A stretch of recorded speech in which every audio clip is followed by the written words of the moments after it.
नमस्कार, मैं राबिया और आप देख रहे हैं एसके लाइव। आपका समय, आपकी खबर। एक नजर डालते हैं आज के न्यूज हेडलाइंस पे।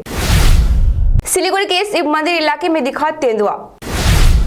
आवास योजना सहित विभिन्न भ्रष्टाचार ही बनेंगे सत्ताधारी पार्टी के खिलाफ माकपा का हथियार। पीएम मोदी दिखाएंगे सबसे शानदार गंगा विलास को हरी झंडी। अब देखते हैं खबरें विस्तार से। सिलीगुड़ी के शिव मंदिर इलाके में दिखा तेंदुआ, उसके बाद से ही इलाके में हड़कंप मचा हुआ है। स्थानीय लोगों से मिली जानकारी के अनुसार रविवार दोपहर को करीब 2 बजे एक तेंदुआ को उसी इलाके में भागते हुए देखा गया। उसके बाद से ही इलाकों में डर का माहौल है। घटना की जानकारी वन विभाग को दी गई। सूचना मिलते ही मौके पर वागडोरा रेंज के वन कर्मी ने पहुंचकर इलाकों को घेर लिया। वही सूचना पाकर माटीगड़ा थाने की पुलिस भी मौके पर आ पहुंची है। ওই আসার পথে নদীর ধার বেয়ে দিতে আসছে ভাই, জঙ্গলে ঢুকে গেছে। আমরা দেখিনি, দেখার জন্য আসছে, সবাই উৎসুক বাঘ দেখার জন্য, কিন্তু আমরা দেখতে পাইনি। এখন পর্যন্ত দেখা যায়নি, না দেখা যায়নি। এখন বন দপ্তর লোক এসে আসলো, আর ওরা এসে খুঁজবে এখন বিষয়টা। কি মনে হয় হতে পারে বাঘের? অনেকের কাছে ভিডিও আছে, সবাই দেখেছে, মানে বেশিরভাগই লোকই দেখেছে, অনেক কাছে ভিডিও আছে। তো এখন আমাদের ভয়ে পুরো জায়গায় লুকিয়ে আছে। আমরা হয়তো মানে কমে গেলে, লোকজন কমে গেলে হয়তো বর্ষে আসবে। सिलीगुड़ी में पंचायत चुनाव से पहले पार्टी को मजबूत करने के लिए सीपीआईएम राज्य कमेटी के सचिव मोहम्मद सलीम जिला दर जिला बैठक कर रहे हैं। सिलीगुड़ी के अनिल विश्वास भवन में रविवार को जिला कमेटी के सदस्य व नेताओं के साथ बैठक हुई। इस दिन मोहम्मद सलीम ने मीडिया से मुखातिब होते हुए कहा कि प्रदेश भर में आवास योजना में भ्रष्टाचार, 100 दिन के काम को लेकर घोटाला समेत कई आरोपों को लेकर वामपंथी गांव-गांव में लाल झंडा लेकर विरोध जता रहे हैं। अब निचली स्तर पर काम करने वाले कामगार जाग चुके हैं। सीपीएम के प्रदेश सचिव के बातों से यह स्पष्ट है कि पंचायत चुनाव में लड़ने के लिए राज्य की सत्ताधारी पार्टी पर लगे आवास योजना में भ्रष्टाचार सहित कई आरोपों को माकपा नेता हथियारों के रूप में इस्तेमाल करने जा रही है। बैठक में वामपंथी नेता अशोक भट्टाचार्य समेत जिले के तमाम माकपा नेता भी मौजूद रहे। আমাদের পার্টির জেলা কমিটির বৈঠক আছে, আমি এই জন্য এসেছি উত্তরবঙ্গে। আজকে দার্জিলিং জেলার বৈঠক আছে, আগামীকাল জলপাইগুড়ি জেলার বৈঠক আছে, তারপরের দিন আলিপুরদুয়ারের বৈঠক আছে। তারপর আবার পরের সপ্তাহে যখন আসবো তখন কুচবিহারে যাব। জেলায় জেলায় আমাদের প্রস্তুতি একবার যা গত 3 মাস ধরে লাল ঝান্ডা নিয়ে মানুষ যে ঘরে ঘরে গেছে, মানুষের কাছে যে সাড়া আমরা পেয়েছি, গণসংযোগে আন্দোলন করা হয়েছে, আবাস যোজনার দুর্নীতি, 100 দিনের কাজের টাকার দুর্নীতি, পঞ্চায়েতে আমরা মন্ত্রীদের যে দুর্নীতি ছিল সেটা এখন দেখা যাচ্ছে মাইক্রো লেভেলে, পাড়ায়, মহল্লায়, গ্রামে প্রত্যেক জায়গায় দুর্নীতি হয়েছে। সেই দুর্নীতির বিরুদ্ধে লাল ঝান্ডা লড়ছে এবং দুর্নীতিগ্রস্তরা কখনো তৃণমূল থেকে বিজেপিতে যাচ্ছে, কখনো বিজেপি থেকে তৃণমূলে যাচ্ছে, পিঠ বাঁচাতে, কেউ বাঁচবে না। দলীয় কর্মীদের কি ভোকাল টনিক দেবেন আজকে? আমাদের আর টনিক দেওয়ার দরকার হয় না, ওগুলো এখন বিজেপি তৃণমূলের ব্যাপার আছে। ওই জন্য মমতা ব্যানার্জিকেও চিৎকার করতে হচ্ছে, কিন্তু শুভেন্দুকে চিৎকার করতে হচ্ছে। তো আমাদের নিচু তলায় কর্মীরা তারা জেগেছে, তারা গ্রামকে জাগিয়েছে। এখন মানুষ রাস্তায় নেমেছে লাল ঝান্ডা হাতে নিয়ে। सिलीगुड़ी में 23वां वार्ड उत्सव नव आनंद जागो कल से शुरू हुआ। आज दूसरे दिन का मुख्य कार्यक्रम सिट एंड ड्रॉ प्रतियोगिता है। सिलीगुड़ी पार्क जो वार्ड नंबर 23 का हिस्सा है, आज इस पार्क में सिट एंड ड्रॉ प्रतियोगिता आयोजित की गई। 4 श्रेणियों में कुल 180 बच्चों ने इसमें भाग लिया। वार्ड समिति की ओर से बताया गया कि उत्सव के अंतिम दिन ए श्रेणी के सभी प्रतिभागियों को पुरस्कृत किया जाएगा। सिलीगुड़ी के फुलबाड़ी में आयरन डिटर्जेंट फैक्ट्री में आग लग गई। आग की तपिश से बिल्डिंग के ढलाई का छत टूटकर गिर गया। दमकल की 2 गाड़ियों ने मौके पर पहुंचकर आग पर काबू पाया। फैक्ट्री मालिकों के मुताबिक करीब 8 से 10 करोड़ रुपए का नुकसान हुआ है। सिलीगुड़ी महानगर पुलिस की न्यू जलपाईगुड़ी थाने की पुलिस मौके पर पहुंची। किसी के हताहत होने की कोई सूचना नहीं है। आग लगने का कारण अभी तक पता नहीं चल पाया है। টোটাল এসেছিল 5টা গাড়ি, কিন্তু অল্টারনেটিভলি কেন ওদের কাছে জল ছিল না, আর আমাদের ট্যাঙ্কি থেকে আমাদের যে রিজার্ভার আছে তাই থেকে জল দিই। এবার ওটা কন্টিনিউ চলছে, যার ফলে আমাদের মোটর পুড়ে যায়, যেটা আমাদের সাপ্লাই লাইনের থাকে, সেইটা পুড়ে যাওয়ার জন্য আমরা আর ওখানে অ্যারেঞ্জ করতে পারিনি। পরবর্তীতে আমরা মোটর নিয়ে লাগাবার ব্যবস্থা করি, কিন্তু দেখা যায় যে আমাদের অফিসার বলেন যে ইলেকট্রিক লাইন অফ করে দিতে, লাইন কেটে দিতে, আমরা লাইনটাকে কেটে দিই। আচ্ছা, তা আপনার এই যে ঘরটা আগুন লেগেছে, ঘরটার কি সামগ্রী ছিল? এটা সামগ্রী ছিল হলো আপনার প্রমোশনাল আইটেম, যেটার আমরা ডিটারজেন্ট, পাউডার, ডিশওয়াশ এগুলোর সাথে আমরা মানে এগুলোকে সেল করতে প্রমোশন হিসেবে ব্যবহার করি। এই প্রমোশনাল আইটেম, যেমন plastic bucket, plastic mug, plastic গামলা, স্টিল থালা, ব্ল্যাঙ্কেট, শাড়ি, এরকম সবই তো গতকাল রাতে সব একদম সব শেষ হয়ে গেছে। पश्चिम बंगाल के उत्तर 24 परगना जिले में भारत और बांग्लादेश की सीमा पर स्थित दक्षिण बंगाल सीमांत के अंतर्गत आईसीपी पेट्रोपोल 145वीं वाहिनी के मुस्तैद जवानों को गुप्त सूचना के आधार पर एक बड़ी कामयाबी हाथ लगी है। बेसफ 1,93,00,000 के सोने का बिस्कुट के साथ 2 लोगों को धर दबोचा है। बेसफ से मिली जानकारी के अनुसार कंपनी कमांडर ने एक सर्च पार्टी गठित की और बस को आईसीपी में रुकवाया। बस की गहन तलाशी लेने पर उसके लगेज कंपार्टमेंट से 30 सोने के बिस्किट बरामद हुए हैं। जवानों ने तुरंत बस के चालक, परिचालक और सोने को मौके पर जब्त कर लिया। बेसफ के अनुसार जब्त सोने के बिस्किट का वजन 3 किलो 499.14 ग्राम है और अनुमानित कीमत करीब 1,93,00,000 रुपए है। विश्व का सबसे लंबा क्रूज टूर गंगा विलास सैलानियों के स्वागत के लिए पूरी तरह तैयार है। प्रधानमंत्री नरेंद्र मोदी 13 जनवरी को इसे हरी झंडी दिखाएंगे। उत्तर प्रदेश के जनसंपर्क विभाग ने बताया कि क्रूज वाराणसी से रवाना होंगे और बांग्लादेश होते हुए असम के डिब्रूगढ़ पहुंचेगा। अधिकारियों ने बताया है कि उन्हें प्रधानमंत्री कार्यालय से पीएम मोदी के कार्यक्रम का इंतजार है। उनके कार्यक्रम को लेकर तैयारियां शुरू हो गई है। वाराणसी के डिवीजन कमिश्नर कौशल राज शर्मा और कलेक्टर एस राजमंगलम ने पीएम के कार्यक्रम को लेकर सांस्कृतिक विभाग, पर्यटन विभाग और अंतर्देशीय जल परिवहन विभाग को जरूरी निर्देश जारी कर दिए हैं। लोगों का कहना है कि यह जल यात्रा भारत का नक्शा ही बदल देगा। लोग बड़ी संख्या में इसमें घूमेंगे और इससे रोजगार भी पैदा होगा। समय हो चला है छोटे से ब्रेक का, लेते हैं छोटा सा ब्रेक। केवल 100 रुपयामा 1 करोड साँच्ची किन्नुहोस् डेढ साप्ताहिक लटरी केवल 100 रुपयामा अनि जित्नुहोस् पहिलो पुरस्कार 1 करोड रुपया। सजावट की है खासियत, किफायती से मिड रेंज तक के फर्नीचर। सेवक रोड स्थित विशाल शोरूम सजावट, जहां आपको मिड रेंज तक के फर्नीचर, सोफा, बेड, अलमीरा, dining table sets, centre table, office table मिलेंगे। विजिट कीजिए सजावट, सेवक रोड, नियर पायल सिनेमा, सिलीगुड़ी। मोबाइल 9832433226, 8942879515।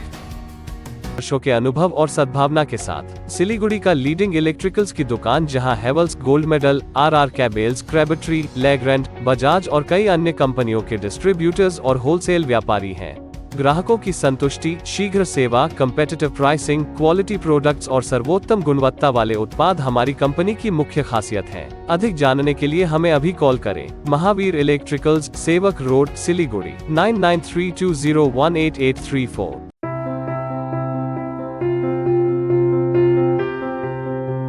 मैं Himani Roy, therapy incharge of Sutra. Stroke rehabilitation या न्यूरो रिहैबिलिटेशन के लिए प्रॉपर टीम अप्रोच की आवश्यकता है। फिजियोथेरेपी के अलावा भी ज़रूरी है occupational therapy, speech therapy, psychotherapy से बने कॉम्बाइंड ट्रीटमेंट की। थेरेपी के बारे में और भी जानकारी के लिए संपर्क करें the therapy expert Sutra.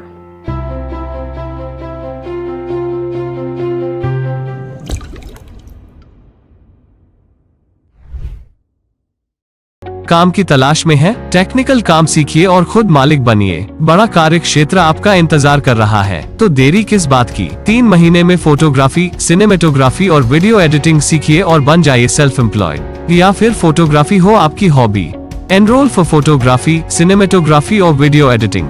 Somani Digivision and Productions, Ashram Para, Angela school के बगल में, सिलीगुड़ी। कॉन्टैक्ट 9434023813। गोदरेज इंटीरियो घरेलू और कार्यालय दोनों क्षेत्रों में भारत का प्रीमियम फर्नीचर ब्रांड है, जो डिजाइन, निर्माण और स्थिरता के लिए एक जाना माना नाम। फर्नीचर श्रेणी में देश की सबसे बड़ी इन हाउस डिजाइन टीम। आपकी सेहत का ख्याल रखते हुए हम आपका जीवन भर साथ निभाते हैं, क्योंकि हम हैं ग्रीन गार्ड सर्टिफाइड, एर्गोनॉमिक और बहुत टिकाऊ। अनुभव करने के लिए स्टोर में पधारें।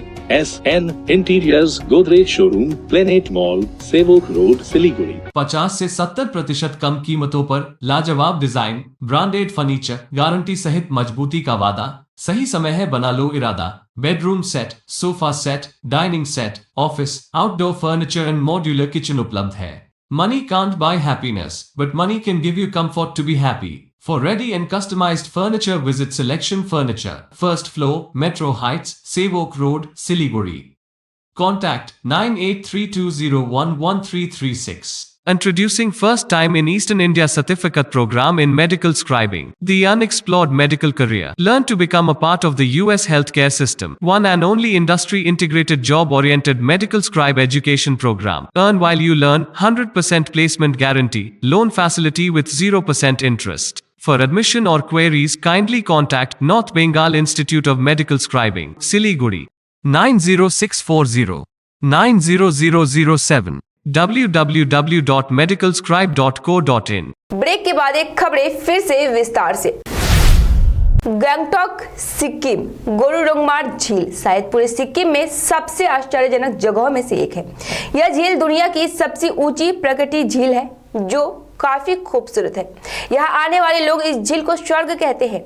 गोरुडोंगमार झील 290 एकड़ में फैली हुई है। इसके चारों ओर बर्फ से ढकी पर्वत श्रृंखलाएं हैं। गोरुडोंगमार झील के बारे में सबसे दिलचस्प बात यह है कि यह झील कभी भी पूरी तरह से नहीं जमती, भले ही तापमान -20 डिग्री सेल्सियस तक गिर जाए। झील स्थानीय लोगों के लिए पानी का मुख्य स्रोत है। यह एक पवित्र स्थान भी है जहाँ हिंदू, बौद्ध और सिख एक साथ आते हैं और जाते हैं। ऐसा माना जाता है कि जब गुरु पद्म संभवत तिब्बत से लौटे रहे थे तो स्थानीय लोगों ने उनसे साल भर चलने वाली पानी की समस्या के समाधान की गुहार लगाई। झील के बगल में एक मंदिर भी है जहां पर्यटक जाकर पूजा अर्चना कर सकते हैं। मालदा में शनिवार देर रात मालदा शहर के रविंद्र एवेन्यू इलाके में दर्दनाक सड़क हादसे में एक युवक की मौत हो गई, जबकि उसका दोस्त गंभीर रूप से घायल है। पारिवारिक सूत्रों के अनुसार मृतक युवक का नाम सुबोदास, उम्र 26 वर्ष व घायल युवक का नाम बिट्टू दास है। उनका घर इंग्लिश बाजार थाने के विश्वनाथ मोड़ इलाके में है। जानकारी मिली है कि देर रात दो दोस्त मालदा टाउन स्टेशन से मोटरसाइकिल पर घर लौट रहे थे। उस समय उन्होंने नियंत्रण खोकर रविंद्र एवेन्यू इलाके में दूसरी तरफ से आ रही एक मोटरसाइकिल को टक्कर मार दी। घटना में सुबोदास की मौके पे ही मौत हो गई। उस समय इलाके में गश्ती पर तैनात पुलिस कर्मियों ने 2 घायलों को बचाया और उन्हें मालदा मेडिकल कॉलेज व अस्पताल ले गए, जहां डॉक्टरों ने सुबोदास को मृत घोषित कर दिया। शव को पोस्टमार्टम के लिए मुर्दाघर भेज दिया गया है। वहीं घायल बिट्टू दास का मालदा मेडिकल कॉलेज व अस्पताल में इलाज चल रहा है। बहरहाल यह हादसा कैसे हुआ, इसकी छानबीन इंग्लिश बाजार थाने की पुलिस ने शुरू कर दी है। বলছে কি হয়েছিল, ঘটনাটা কি হয়েছিল? আমরা ক্লাসে একটা বন্ধুকে দেখে দাদা পরিষ্কার কথা এসে যেভাবে মারলো আমাদেরকে, আমাদের দেখুন একটা বন্ধু আমাদের যেভাবে অঘাত হয়ে পড়ে আছে। বাড়ি কোথায় ওনার? বিশ্বনাথ মোড়ে। নাম কি? শুভ দাস। আপনি কোথায় ছিলেন? আমি ওর পিছনে বসে আছি। কোন গাড়ি মেরেছে? অ্যাপাচি। তাকে দেখি দেখা গেছে, মানে নাম্বার টাম্বার কিছু জানেন? নাম্বার জানি না, ছেলেটাকে চিনি। ওই যে ছেলেটা ছিল ওই ছেলেটা নেই কিন্তু এখন। আপনাদের সাথেই ছিল? হ্যাঁ, দুটো স্যার ছিল। ও বলছে দাঁড়াও, দুটো স্যার ছিল। আপনাকে ডিং করেছিলেন? আপনাকে ডিং করেছিলেন? অল্প করেছি দাদা। কোথা থেকে? মানে কোথা থেকে বেরিয়েছিলেন আপনারা? বাড়ি থেকে বেরিয়েছি। বাড়ি থেকে বেরিয়েছি, একটা বন্ধুকে রাখতে গেছি, ঠিক আছে। আমরা বাড়ি যাচ্ছি, বাড়ি ফিরছি, এসে আমাদেরকে যেভাবে মারলো, যেভাবে মেরেছে, মানে যারা মেরেছে তাদেরকে আপনি চেনেন? जलपाईगुड़ी में उद्यमियों द्वारा रक्तदान शिविर के माध्यम से रविवार को जलपाईगुड़ी के मोहित नगर महंतपाड़ा नेताजी प्राथमिक विद्यालय के प्रांगण में लघु चाय उत्पादक संघ की 5वीं वार्षिक आम सभा का आयोजन किया गया। इस रक्तदान के लिए महिला पुरुष समेत स्थानीय लोग आगे आए। जलपाईगुड़ी मेडिकल कॉलेज सरकारी अस्पताल में ब्लड बैंक के डॉक्टरों और स्टाफ की मौजूदगी में यह रक्तदान शिविर आयोजित किया गया। मोहित नगर लघु चाय उत्पादक संघ के सचिव विश्वजीत महंत ने इस वार्षिक आम सभा से उद्यमियों की ओर से कहा कि उन्होंने सरकार से कच्ची चाय पत्ती का समर्थन मूल्य निर्धारित करने का भी अपील की है। उद्यमियों ने यह भी कहा है कि चाय के उत्पादन के हिसाब से उन्हें सही कीमत नहीं मिल रही है। আমি আমাদের মোহিতনগর ক্ষুদ্র চা চাষি সমিতির সেক্রেটারি। আজকে আমাদের পঞ্চম অ্যানুয়াল জেনারেল মিটিং, সেই সুবাদে আমাদের একটা মিটিংও আছে, সাথে পাশাপাশি আমরা রক্তদান শিবির করছি। জলপাইগুড়ি সদর হসপিটালে রক্ত যে সংকট আছে সেটা একটু মেটানোর চেষ্টা আর কি। তাতে করে আশা আমাদের এক্সপেকটেশন আছে প্রায় শতাধিক রক্ত আমরা দিব। এখানে মহিলা পুরুষ এবং বাকি পাড়ার লোক কিছু সহযোগিতা করছে। বিভিন্ন ক্লাব থেকে ছেলেপেলেরা আছে আমাদের সঙ্গে, আমাদের নবীন সংঘ ক্লাব, পাশে বিবেকানন্দ ক্লাব, মহন্তপাড়া কালীবাড়ি ক্লাব বিভিন্ন ক্লাবের ছেলেরাও আমাদের সঙ্গে সহযোগিতা করছে। उत्तर दिनाजपुर जिले के इस्लामपुर थाने में डांगापाड़ा दोलांचा नदी पर पुल बनाने की मांग को लेकर कांग्रेस की ओर से इस्लामपुर बस टर्मिनल से डांगापाड़ा तक विरोध रैली निकाली गई। आजादी के 75 साल बाद भी डांगापाड़ा के डोलचा नदी में बांस का बना एक संकीर्ण पुल रह गया है। उन्होंने पूछा कि उस क्षेत्र में स्थायी पुल क्यों नहीं बनेगा। उनकी मांग है कि बांस के पुल के स्थान पर तत्काल पक्का पुल बनाया जाए। इस्लामपुर से माटी कुंडा मार्ग की हालत भी बेहद खराब है, उसकी मरम्मत करवाने व आवास योजना में जरूरतमंद लोगों को तत्काल सूची में शामिल किया जाए, ऐसा उनकी मांग है। অঞ্চল স্বাধীনতার পর থেকে বঞ্চিত রয়েছে এবং খুবই অসুবিধার সম্মুখীন। এই অসুবিধাগুলো আমরা খতিয়ে দেখে তারপর আমরা এই পদযাত্রার ব্যবস্থা করেছি এবং আমরা পায়ে হেঁটে আজকে তিনপুল হয়ে টার্মিনাস হয়ে তিনপুল থেকে মাটিকুন্ডা হয়ে আমরা ডাঙ্গাপাড়ায় গিয়ে ধর্ণা দিব এবং সব অসুবিধা আজকে আমরা তুলে ধরবো। অসুবিধা তো সাদিকুল্লাহ বলল যে রোড তিনপুল থেকে পাটাগড়া বেহাল অবস্থায় রয়েছে, ওটাকে প্রশস্ত করতে হবে। দ্বিতীয় নম্বর ডাঙ্কান্স চা বাগান মাফিয়াদের কবজায় আছে, তারা দখল করে রেখেছে, তাদেরকে মুক্তি করে যে মেন জমিদাতা যারা জমি দিয়েছে তাদেরকে যাতে ওরা ফিরে পায় আমরা প্রশাসনের দ্বারস্থ হব এবং ধর্ণা মঞ্চেও আমরা এই বিষয়টা রাখবো। পাকা না হলে প্রায় ৫,০০০ লোকেরা 1, 2 এবং ইসলামপুরে যোগাযোগ ব্যবস্থা পুরো বিচ্ছিন্ন হয়ে যাচ্ছে। বর্ষাকালে মহিলা বাচ্চা স্টুডেন্ট সবারই অসুবিধা হচ্ছে, এটা দেখতে হবে প্রশাসনকে। এই কারণেই আজকে আমরা এই পায়ে হেঁটে পদযাত্রা করে আজকে ওখানে গিয়ে আমরা ধর্ণা দেব মাটিকুন্ডা। कुछ बिहार में बीजेपी के कब्जे वाली अंदराम फुलबारी ग्राम पंचायत अब तृणमूल के कब्जे में आ गया है। अंदराम फुलबारी ग्राम पंचायत प्रधान धरणीकांत बर्मन और 5 पंचायत सदस्यों के साथ रविवार को तृणमूल कांग्रेस में शामिल हो गए। तृणमूल कांग्रेस पार्टी कार्यालय में आयोजित कार्यक्रम में तृणमूल कांग्रेस के जिला अध्यक्ष अभिजीत देव भौमिक ने उन्हें पार्टी का झंडा सौंप कर उनका स्वागत किया। अंदराम फुलबारी ग्राम पंचायत के कुल 9 पंचायत सदस्यों में से ग्राम पंचायत प्रधान सहित 5 पंचायत सदस्य 1 महीने पहले तृणमूल छोड़कर भाजपा में शामिल हो गए। आज यह 5 सदस्य बीजेपी छोड़कर वापस तृणमूल कांग्रेस में शामिल हो गए, जिससे अंदराम फुलबारी ग्राम पंचायत फिर से तृणमूल कांग्रेस के कब्जे में आ गया है। আমরা যখন টিএমসি থেকে আবার বিজেপিতে ফিরে গেলাম, সেটা একটা আমাদের মানে লোকালে একটু ভুল বোঝাবুঝি হয়েছিল, তার জন্য গিয়েছিলাম। কিন্তু যাই হোক আমাদের যেটা ভুল বোঝাবুঝি ছিল সেটা আমাদের মিটে গেছে। আমরা আবার পুনরায় এখানেই প্রত্যাবর্তন করব। মানে সেখানে সাংগঠনিক কোনো বিষয়ে মতানৈক্য বা কিছু ছিল? ওই ধরনের কিছু একটা ভুল বোঝাবুঝি হয়েছে আমাদের মধ্যে, যার জন্য আমরা চলে গেছিলাম। এখন মানে তাহলে কি ইকুয়েশন দেওয়া হলো আপনাদের যে যারা 4 জন প্রায় তখন সেই সময় গেছিলেন, আপনারা সবাই কি ফিরে এলেন? হ্যাঁ, সবাই ফিরে আসলেন, একজন আসতে পারেন, উনি অসুস্থ। फिलहाल के लिए इतना ही। अब दीजिए मुझे इजाजत। तमाम खबरों अपडेट के लिए बने रहे एसके लाइव पे। धन्यवाद। समंदर में तैरने वाले कुओं और तालाबों में डुबकी नहीं लगाया करते हैं। बिजनेस का तंबू 3 बंबू पर खड़ा है: प्रोडक्ट्स, कंज्यूमर और एडवर्टाइजमेंट। अब सोचना आपको है सिलीगुड़ी के कुएं में डुबकी लगानी है या उत्तर बंगाल और सिक्किम के समंदर में तैरना है। चिंता नहीं, चिंतन करो, एसके लाइव में ऐड करो।